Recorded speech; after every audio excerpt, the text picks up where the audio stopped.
down the ideas, and some of these are a form of social commentary, and not in any way meant to put down the ideas and ideals of any political or gender identity.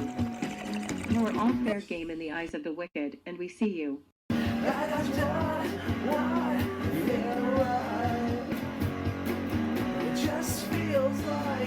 The world is like a ride at an amusement park.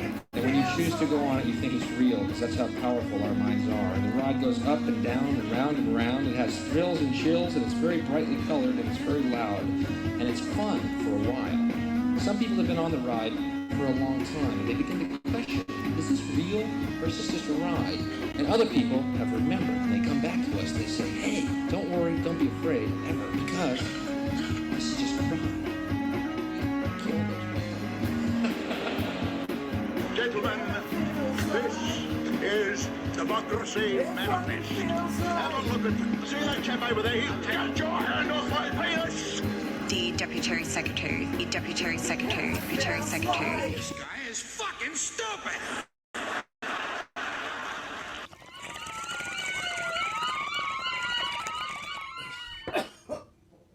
Stay chill.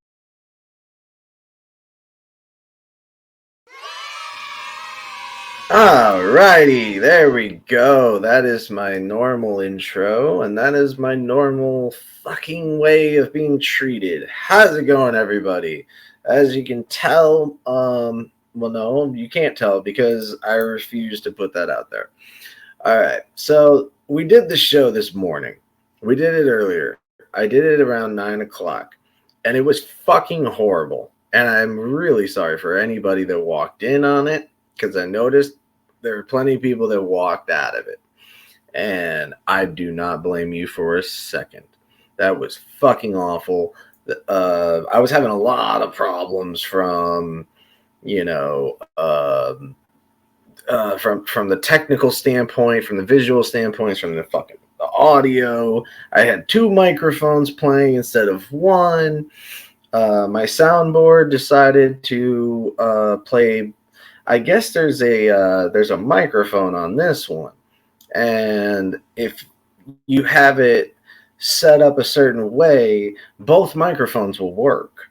So, me being the simpleton and you know, technologically illiterate person I am,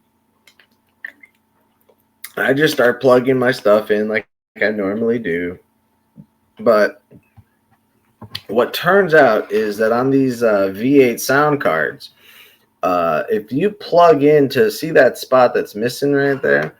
Well, when you plug it into that one, it says earphone instead of headphone, or headphone instead of earphone, headphone instead of earphone. So you want to put it in the earphone, because you put in the headphone, you get like all of this like extra sound you don't need. My voice was very, very muffled. I turned down the bass. I turned up the bass. Nothing was working. So I'm so sorry about that. All right. So if there was a, you know, I'm sorry thing, I would do it. But, you know, instead, let's just give yourselves a round of applause for being here today. That's right. You guys are awesome. Shut up.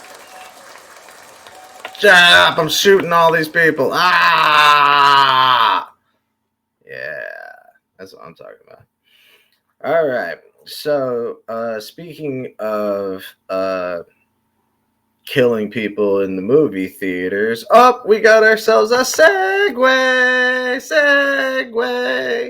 So, we are obviously talking about Rachel Zegler, the stupid person that had managed to ruin her entire career by opening her fucking mouth. Now, there are people that are simply unlikable. DeSantis. Yep, DeSantis is correct. I don't even know why I coughed that. I could just say it. Meatball Ron is a perfect example. Perfect example of unlikability. So I want to give you an idea of what likability would be. And so that leads us to our second segue into a actually good actor, Keanu Reeves, one of the most beloved actors for a good part of the last 30 years. I want to say more because it's technically be like 33 years because more than that because we first fell in love with him, of course, in Bill and Ted. That's where I first fell in love with the guy. That's right. I'm wearing my fucking Neo shirt. So when he was in Bill and Ted, working with Alex Winter, they were definitely the young up and comers of a new generation of comedy. We had already had the 70s comedy duo of Cheech and Chong, but we were entering a non-druggy kind of world because of the Reagan administration and their constant war on drugs, even though that they were the ones supplying them. So after Bill and Ted and Excellent Adventure, and then after Bogus Journey, they went off, did their own things, and we saw Alex Winter do The Lost Boys, do a couple of other movies where he was normally like a kind of just a bit part actor or a B guy. He was never in the main storylines of whatever movie. Kiefer Sutherland was the main guy, which I'd rather watch, Alex Winter, but whatever. At least Alex Winter managed to not be typecasted, where poor Keanu had to fight his way out of being typecasted. Now,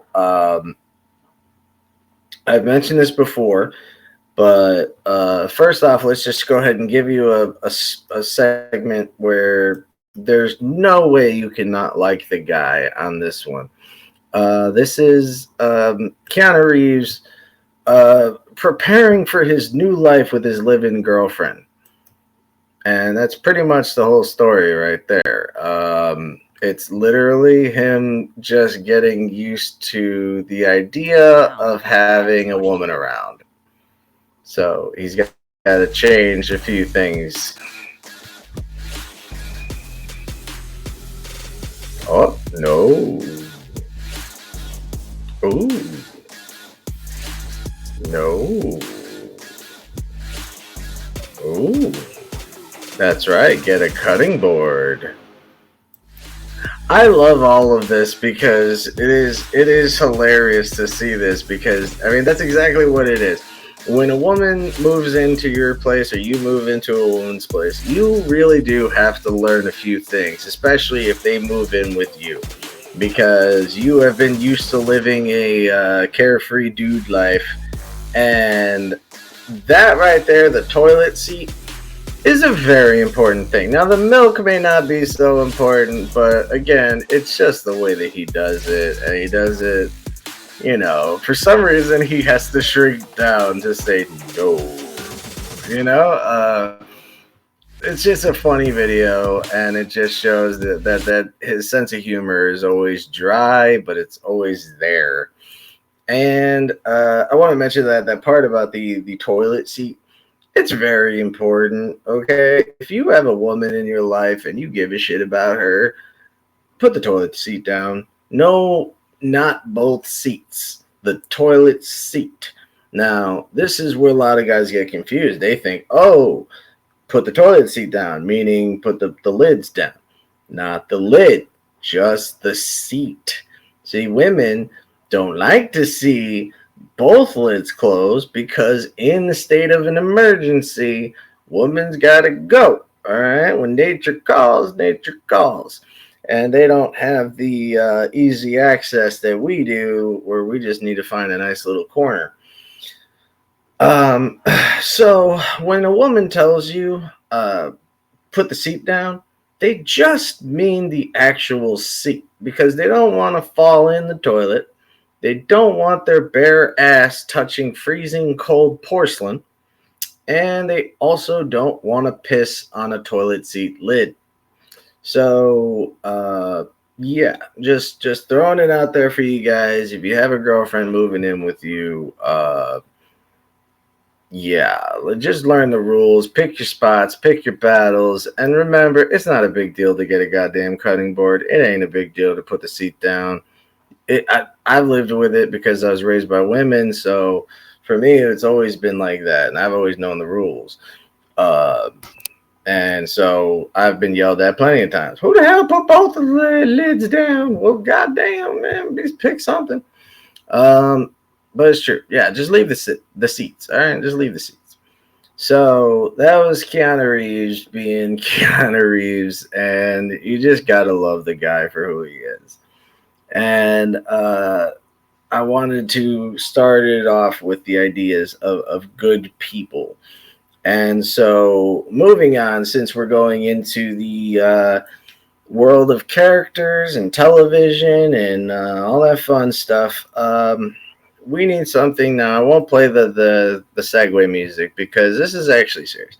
I never got to give a full thank you to Norman Lear. If you're a fan of Good Times, if you're a fan of Good Times, Maud, All in the Family, Sanford and Son, I mean Archie Bunker himself, the character itself. I mean the list is so long for all that he's done for us. And the idea of changing situational comedy, which is where the word sitcom comes from, changing the entire landscape of it. Although most people won't see a big deal out of it, they don't realize that everything that we do is something that we have already done. Or, as the Beatles say, there's nothing you can do that can't be done.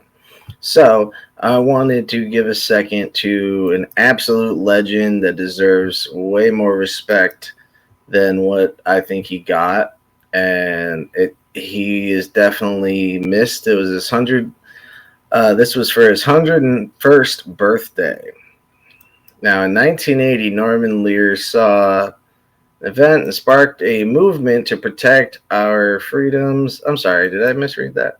Yeah, I'm sorry. Let's go ahead and start that over. In 1980, Norman Lear saw a rising authoritarian threat and sparked a movement to protect our freedom and democracy today. Today, that grows more menacing. God's law is greater than man's law. Religiously stoked hatred threatens humanity everywhere across the globe today. Violent clashes have erupted between neo-Nazis and counter-protesters. And it is very alive in our America as well. So the movement People to stop it American must way has stood as a endure. bulwark against that. I haven't awakened and read my newspapers any morning when I didn't thank God that People For was there. I take great comfort knowing we have active members and supporters in 50 states. Activists who wish for everyone the freedom to read any book or see any movie of their choice, create or appreciate even the most challenging art. People who believe the government has no business telling us who or how to love. Members and supporters who truly believe in equal justice and equal opportunity under the law. Who appreciate to their toes the blessings of an independent judiciary. We are the spiritual heirs to those Americans who struggled to end slavery and segregation. And we are the spiritual heirs to those who conceived of and fought for just about every bit of social legislation in the last century. Looking to the future, I will rely on People for the American Way and its sons and daughters to ensure that equal protection of the law covers all Americans, no matter their race, religion, or sexual orientation.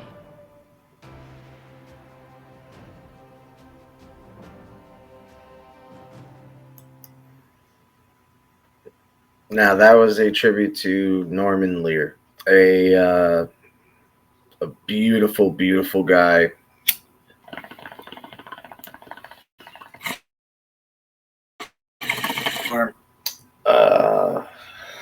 it's really sad because we're about to approach Dick Van Dyke's 98-year birthday.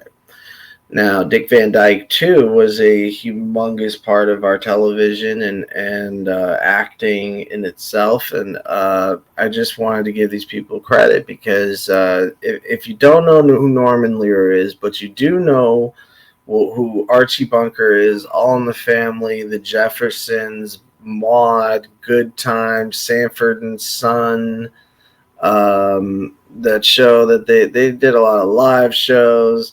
And then, of course, there's other kind of like spin-offs, Facts of Life, Mary Hartman. Those are the most prominent ones that I always liked. And he's a pioneer for people like us, and like a comedian's comedian, a writer's writer, and that's who that man was.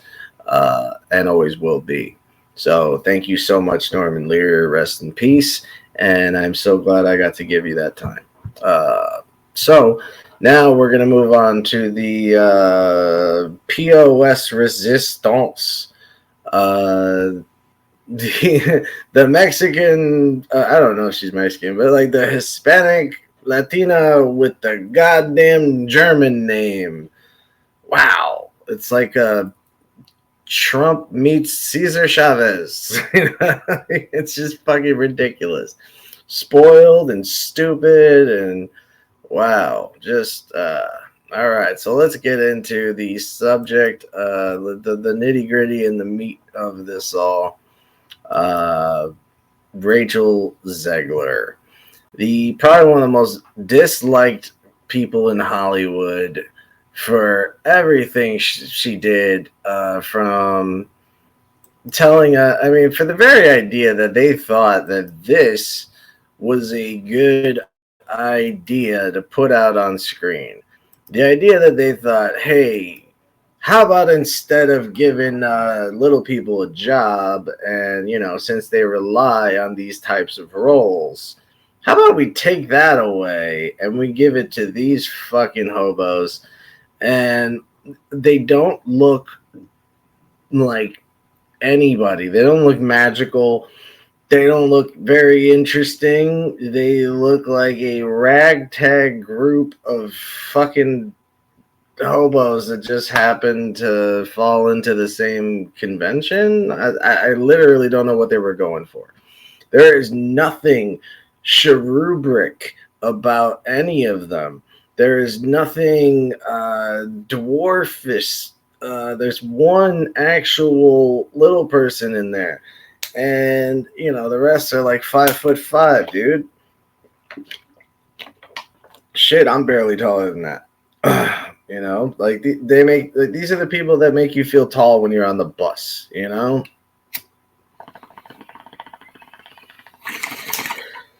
Remember, I grew up in Albany Park back there. See that? I grew up in Albany Park, so I'm used to seeing 5'5" people.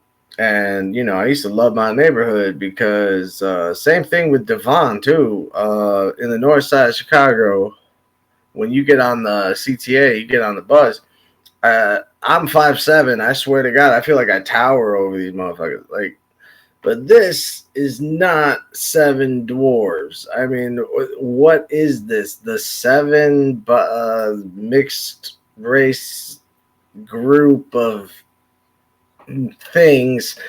What do you call that? They're not dwarves. They're more like just vagabonds. Jules, and recently changed to snow. So now they switched it over to this. So yeah, that's what we needed. We needed you to take away the homeless people and put in even weirder, stranger, creepier, like, if you ever saw the movie The Polar Express and you just felt kind of weird about it, that's what it is. When it comes to the two things that I always love to say, when it comes down to the two topics of computer, CGI and CGI to replace practical effects, and plastic surgery. Two things, we are just not there yet. All right, that and the moon. We're just not there yet. Okay, we're not up there. I do not believe in the moon landing when it comes to humans landing on the moon. No, I don't believe that, because why have we never done it again? It just doesn't make any sense. And then I've heard NASA themselves say that they don't have the materials that they use. That makes no fucking sense. So it makes about as much sense as Rachel Zegler playing Snow White. Ooh, that's a segue. All right, shut up. All right, so yeah, this just comes off very fake, very phony, and we know who Rachel Zegler is now, thanks to Rachel Zegler being a complete and utter just brat. And looking at the way she carries herself, looking into the camera with this, I don't know, this slight look of superciliousness, but also makes, she looks at you with contempt. How to change the perception of its controversial star. I mean, how do you get people to like someone whose public image is tanked worse than Jada Pinkett Smith? It's Hollywood, baby. So then they go into a variety conversation. This conversation on Variety, which is like brought to you by airbrush fucking companies. The whole time this thing feels fake and forced. It does not feel natural. It does not feel like these two people are friends. It does not feel like these two people even have anything in common. And I also think it's a bad idea to even put them together, because one is well liked while the other one is a complete perfect example of the lack of appreciation of the arts. Somebody that's in the arts but does not actually appreciate them, and to go on television and tell people, oh, well, we might swap this, we might kick this out. It's Hollywood, baby. I mean, that is not the way you want to appeal to a crowd that is willing to watch your movie that is a take on an old German classic folktale. This is the way that you are literally selling brat dolls or something like that. If you were selling off something satirical, then okay. But there's just obviously no chemistry between these two talking. There is there's clearly a disconnect here, because Bailey is more respected and just simply just kinder. And I really feel bad for Gal Gadot. Well, I don't know her name. But she really put her career on the line to vouch for her, and all she did was spit in her face. If I go out and vouch for you and do my best to get you out there, I expect you to make me look good. There's a typical rule in the book 48 rules of power. And one of the biggest rules is not outshining the master. I think it's also in Sun Tzu, in The Art of War. So what she does is outshine her master. She, instead of, having Gal Gadot, right here next to you, being Wonder Woman, this big star, you need to kiss her ass and say, I just can't believe I'm here thanks to beautiful people like this. And I swear to God, you wouldn't have had one goddamn fucking sponsor leave that movie. But instead, you went off and decimated a German folk tale that is older than fucking 3 Bidens and 4 Trumps, you know? I mean, this is a fucking long, very old fucking story. I mean, that's not even true. The story is a couple hundred years old, and it deserves the respect that it should get the respect it deserves. You do not go and talk about a German folktale and then just make it about whatever the fuck you want. If you're gonna do that, then change the name. Little Mermaid. This was not a big deal to me to simply make Little Mermaid black. I don't give a shit. What does that have to do with anything? I just don't see why she still would fall in love with that John Smith guy. He's a douche. So whether that movie was good or not, I don't know. And I don't care. I'm sure it was fine. You know, it just didn't appeal to me because I'm a boy. And also, it took away the in my opinion, it took away the the magical side and the majestic side of those types of cartoons. The world that we got from the original was, you know, a world of color and shadows, but light and vibrance and incandescence, not dark, bleak, almost ominous ambiance. Whereas in the original, you had the dark ambiance for, I can't remember her name, the big fat octopus lady. But the point is, as you know, she ripped her off and all that stuff. You know, we were all scared of her, and that was the point, to make that part, darker, more shadowy, because we don't like her. And God, for the life of me, I can't remember her name. I keep saying Cruella, and I know that's 101 Dalmatians. So, and I can still see her singing that damn Body Language song. So whatever. And yeah, it was one of my sister's favorite movies. So this is one of the last things I want to fucking watch. So it had nothing to do with Bailey being the actress. It had nothing to do with the race swapping, or even the fact that it was live action. I always thought it would be a good idea, but that's what I kind of thought Splash was, you know. Why didn't you just remake Splash? I don't know. I would just race swap Splash. There you go.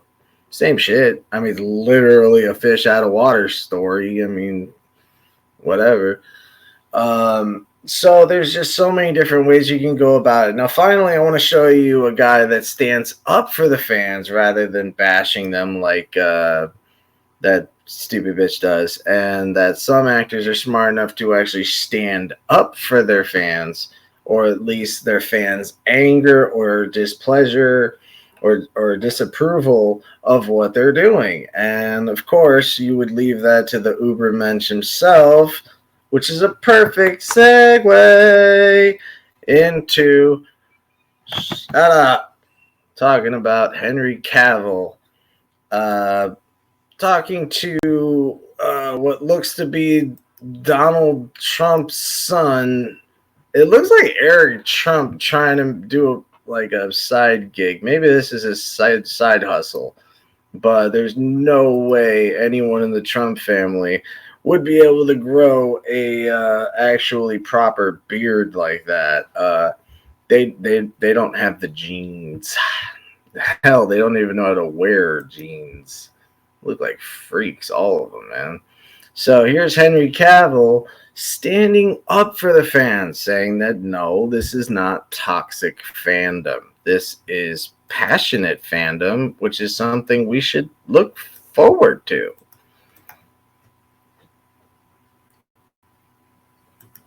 Really something really interesting with this character that I find fascinating, which is that he genuinely really does just want to do the right thing. But everywhere he goes, whether it's a new town or a new bar, people just kind of give him a hard time and they rag on him despite the fact that he has great intentions. I'm curious if that's comparable to this sort of world, this culture of toxic fandom, where like if you make a movie, especially if you make a superhero movie, like you have great intentions, but there are always going to be a small yet vocal group of people there can kind of just be toxic. I understand what you're saying, but when it comes to fans, it is a fan's right to have whatever opinion they want to have. And people are going to be upset because, especially when you're talking about books or games, because you're never going to be the exact person who they had in their head or who they played on Witcher 3, for example. I don't necessarily consider that toxic. I just consider that passionate.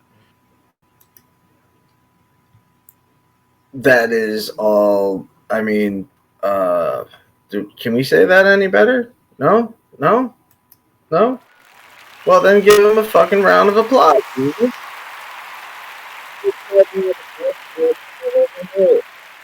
Stop fucking clapping. Stop clapping. Yeah, that shut you all up.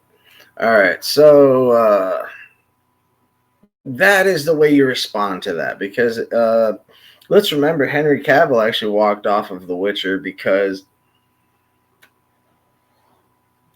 he himself did not like where they were going with his character, a lot like Chris Hemsworth in Thor. Now, unfortunately for Chris Hemsworth, he is,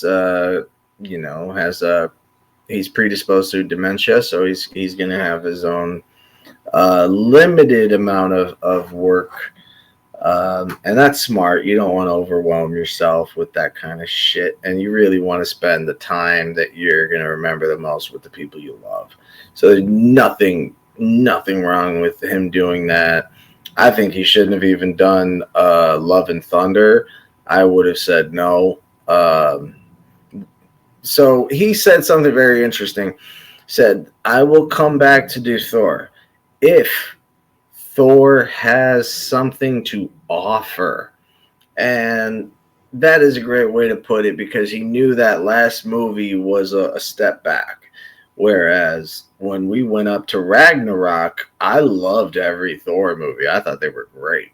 And I disagree with the sentiment that, or the notion that Martin Scorsese made when he said, you don't come to see the actor, you come to see the character. You come to see Captain Marvel, you come to see Iron Man, and you come to see Thor.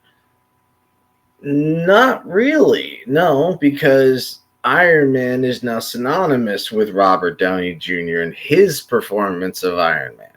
So, yeah, no, we are looking for the actor. Now, when it comes to Thor, can you try and do a Thor without Chris Hemsworth? You can try. Do you think it's going to make much money? I don't know. Now, finally, Captain America. You have Chris Evans. Do you really think that Captain America would make as much money as it would if you tried it with a new actor? Let's say we did this next year and come out with a new Captain America, but it does not include Chris Evans. Would you want to watch it? Personally, I don't know if I would. Now, with Batman, we have so many different examples.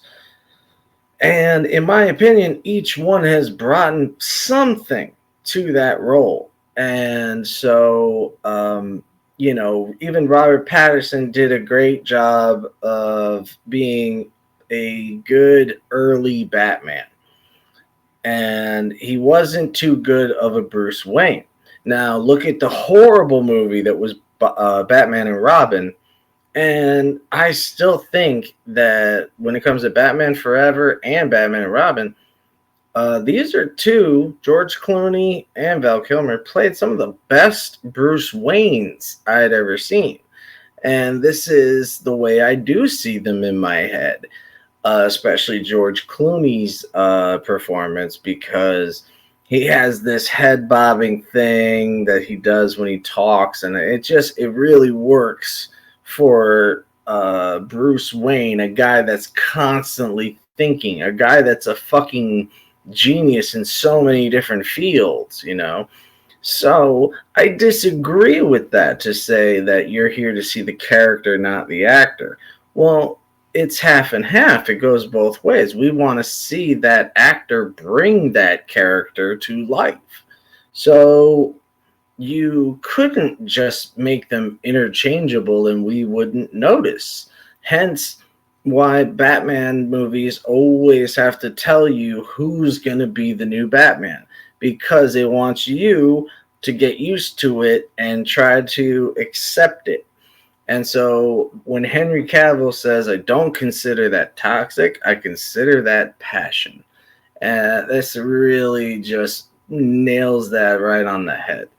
And so when you look at the big strike that happened, and you look at actors like Bryan Cranston and Aaron Paul, both from Breaking Bad, Bryan Cranston being the more well-known actor and the veteran actor, and Aaron Paul being an absolute rookie at the time, okay? The first season of Breaking Bad did not do well. Aaron Paul was only known for being on TV one other time, or two other times. And one was for a commercial. The other one was a contestant on The Price is Right. And I think he lost the showcase.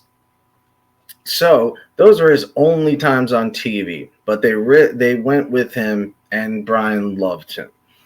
Now, they were going to cancel that show on the first season, after the first season, because it was not doing well. So you can really thank Netflix for keeping the show, and that's what got me into it, because I don't like shows when everyone's talking about them. I hate being a part of those, not being a part of those conversations. I just hate that sheep mentality that you just have to like it because everyone else does. Personally, I thought Succession sucked. I liked the first season, and the rest of it I really could take or leave it, especially the final season. I thought was terrible. But, you know, I stand alone on that one. And same thing with The Wire. No, not same thing with The Wire. I love The Wire. But I also didn't get into it until they were done already. So I'm always late to these shows. But what's good about it is that it provides me a lot more context by the time I watch it. So knowing that Aaron Paul was being paid very little for that first couple seasons, and Bryan Cranston also was being paid very little when it came down to the Netflix deal, they both made nothing from Netflix, which literally gave their show a much bigger audience, giving Netflix a much bigger audience.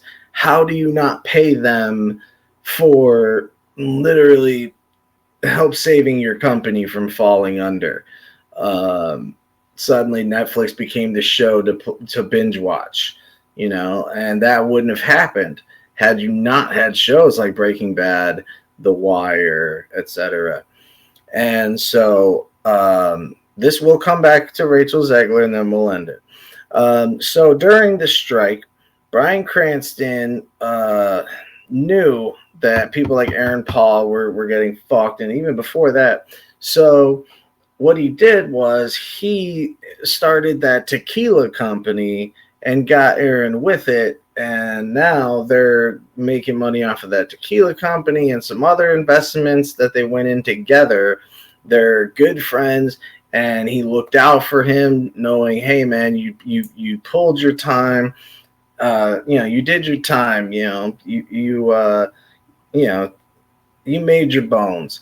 Meanwhile, Bryan Cranston had started out working in Power Rangers and Saturday morning cartoons and all these voiceover jobs, taking whatever he could. He finally lands Seinfeld after Seinfeld. Everybody that was on Seinfeld started becoming regulars on other sitcoms. And then finally, Malcolm in the Middle comes out, and he's the perfect dad to play Hal. But then Vince Gilligan remembered him from the X-Files when they worked together, and he played a kind of like a Bill Cooper type or an Alex Jones type. But I'll go with Bill Cooper because he wasn't a dick. And so Vince Gilligan had said, oh, wow, you know, the way that he carried this role was beautifully done. So he knew he had to work with him again. And so he got Bryan Cranston the job with Vince Gilligan to do Breaking Bad. And then Aaron Paul was going to be changed. Bryan Cranston kept fighting for Aaron Paul to keep that job. And not only was it a brilliant decision, it was the decision. And then he helped him with El Camino. And the fact that these assholes would not pay them for what they had done in saving their company. That is why Bryan Cranston was saying we cannot accept being replaced by deep fakes, robots, chat, GPT, whatever it's called. All that shit is going to ruin our art form. We do this because we love it. It's our passion, but that doesn't mean we do it for free. Now, that is a great way of putting it. How did Rachel Zegler put it? I deserve every penny from every stream on every show. I don't care how many TVs they have. How the fuck is that the same argument? How is that even the same fucking type of personality? That's so polar opposite from the actual actors that love their jobs. And personally, when it comes to comedy and acting, music and entertainment, obviously I love my shit because I wouldn't be here otherwise. I love talking to you guys and I love doing this shit. So for people like Rachel Zegler, I think enough is enough and get rid of her, and maybe you'll salvage a few bucks for Snow White, but I would scrap that all together and come back in 5 years and do it again. Seems like the most sensible thing to do. All right, because no matter what, a spoiled actress is going to ruin your movie every single time. And if you do not subscribe to that idea, go ask Captain Marvel how the Marvels worked out, because Brie Larson is just so loved. All right, so that's all the time I got for today. This was a much better episode than what we had at 9 o'clock, so I'm so glad I redid this for you guys. All right, love you guys. Stay safe, stay yourselves, stay free, and I will see you on the other side. Most of all, please stay cheesy, my friends. In a world of today, we must always remain a cheesy. Take it easy. These selfies are a form of social commentary and not in any way meant to put down the ideas and ideals of any political or gender identity. You are all fair game in the eyes of the wicked, and we see you.